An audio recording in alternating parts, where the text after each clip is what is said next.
ব্যক্তিকে আমার নাফরমানির কারণে ধ্বংস করে দিছি, কত জাতি কত ব্যক্তিকে আমার আনুগত্যের কারণে সম্মানিত করেছি। এগুলো আমি কোরআনে বলেছি। আমি জাহান্নামের বিস্তারিত বর্ণনা দিয়েছি, জান্নাতের কথা আমি আল্লাহ বলেছি।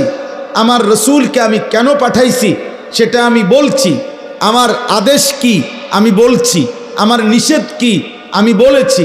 আমি তোমাকে কেন বানাইছি তাও বলছি। আমি তোমার কাছে কি চাচ্ছি তাও বলছি। আমি তোমাকে আখেরাতে কি দেব তাও বলেছি। দুনিয়া তুমি কিভাবে চলবা তার বিধিবিধানও আমি বলে দিয়েছি। তো আল্লাহ যেন বলে, বান্দা আর আমি কি বলতাম, তবুও কেন জাহান্নামী হইলা? এর জন্য কিয়ামতের দিন যেন আল্লাহ তাআলা জিজ্ঞেস করবে, বান্দা বলো বান্দা কেন জাহান্নামী হইলা? কি জিনিস ছিল না তোমার?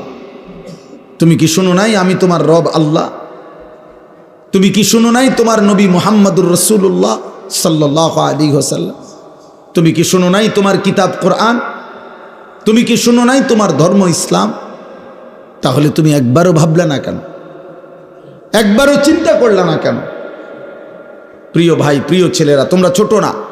14 বছর 16 বছর বাবা ছোট না। 16 বছরের সাহাবী যুদ্ধের সেনাপতি ছিলেন। 17 বছরের মুসলমান সেই আরব থেকে এসে এই ভারতীয় উপমহাদেশে সর্বপ্রথম হিন্দু রাজা সিন্দুর দাহির পরাজিত করে সর্বপ্রথম ইসলামের পতাকা রাজপ্রাসাদে, যিনি হিন্দু রাজার প্রাসাদে সর্বপ্রথম কালেমার পতাকা উড়াইছেন, তিনি 17 বছর বয়সী যুবক ছিলেন, মুহাম্মদ ইবনে কাসেম রাহমাতুল্লাহ। গোটা আফ্রিকা যিনি বিজয় করেছেন তিনি 22 বছরের যুবক ছিলেন, উকবা ইবনে নাফে রাদিয়াল্লাহু তাআলা। তোমরা ছোট না। তোমরা ভাবতেছো তোমরা এখনো বাচ্চা না, আব্বা বাচ্চা না। বাচ্চা হলে এত দুষ্টামি, এত গুনাহ। তুমি যদি ছোটই হও, 16 বছর বয়সেও ছোটই হও, এত নারী দেখো কেন বাপ? ছোট মানুষ এত উলঙ্গ ছবি দেখে,